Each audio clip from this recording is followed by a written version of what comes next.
дар ҳақиқат бозии футбол муттаҳидкунандаи насли ҷавон ба ҳисоб меравад ва таҳти ин унвон баргузор намудани мусобиқаҳои варзишӣ дар тарғиби тарзи ҳаёти солим ва зиёд намудани завқи кӯдакону ҷавонон ба футбол мусоидат мекунад. мо ҷавонони деҳаи ҷамоати гулсараи юсупова деҳаи навкорам тасмим гирифтем ки дар ноҳияи ёвон рушди футболро ба роҳ монем. ҷоми деҳаи гулсараи юсупова зиёда аз 32 команда баргузор гардид. имрӯз дар мусобиқа даври финалии деҳаи гулафшон ва пахтакор бозӣ дорад. мо тасмим гирифтем ки дар оянда аз дигар намудҳои варзишӣ ҳамин гуна мусобиқаҳо ба роҳ монда шавад. ман мехоҳам бо мисли футболистои тоҷик манам мехоҳам бо мисли инҳо футболист шавам, мисли Манучер Ҷалилов, Рустам Ятимов, бо ин бозингарои Тоҷикистон манам мехоҳам ки ҳама хел бозингар шавам. мо имрӯз футбол омадаем, тамошо кардаем. Имрӯз хеле футболи хуб буд. ман хеле хушҳол шудам аз ин футболи савқоз. чанде қабл дар ҷамоати деҳоти гулсараи юсуповаи ноҳияи ёвон байни 32 даста мусобиқаи футбол гузаронида шуда ҷамъбаст гардид. дар даври финалии мусобиқа беҳтарин дастаҳои маҳаллаҳо футболбозони дастаи гулафшон бо футболбозони дастаи пахтакор сабқат намуданд. бояд гуфт ки ин чорабинии варзишӣ бо ибтикори мақомоти иҷроияи ҳукумати давлатии ноҳия ва ҷавонони фаъоли деҳаи навкорам аз ҷамоати деҳоти гулсараи юсуповаи ноҳия роҳандозӣ гашт. имрӯза дар ноҳияи ва мусобиқаи футбол бо таҳти унвони футбол моро муттаҳид мекунад.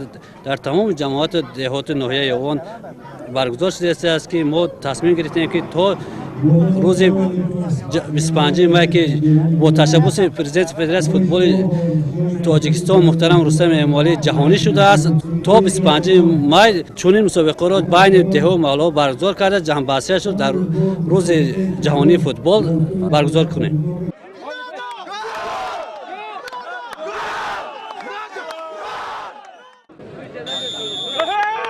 бо садо додани ҳуштаки довар бозӣ оғоз гардид. футболбозони деҳаи пахтакор бо футболбозони дастаи гулафшон ки ҳарду даста аз ҷамоати деҳоти чоргул ҳастанд байни ҳам рақобат намуданд.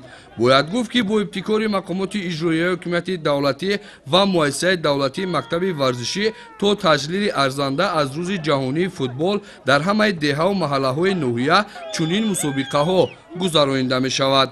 дар рақобати имрӯза футболбозони дастаи гулафшон бештар ҳаракатҳои головар анҷом доданд.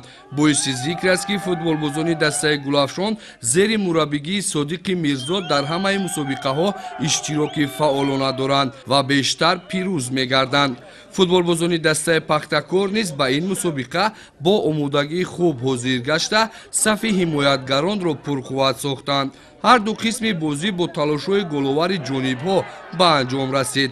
дар дақиқаҳои иловагӣ футболбозони дастаи гулафшон тавонистанд як гол ба дарвозаи дастаи пахтакор ворид созанд. бо хатогии дарвозабони дастаи пахтакор анҷом ёфт.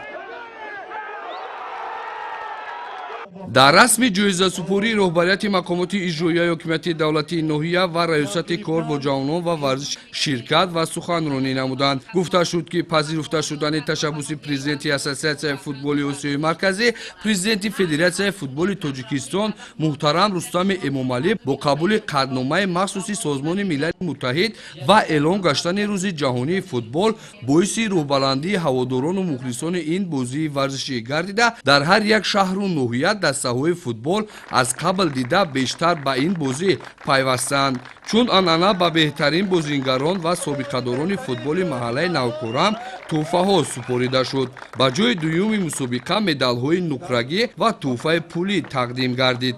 медалҳои тиллоӣ, маблағи пулӣ ва ҷоми мусобиқаи деҳаи навкорам ба дастаи ғолиб футболбозони гулафшон тақдим карда шуд.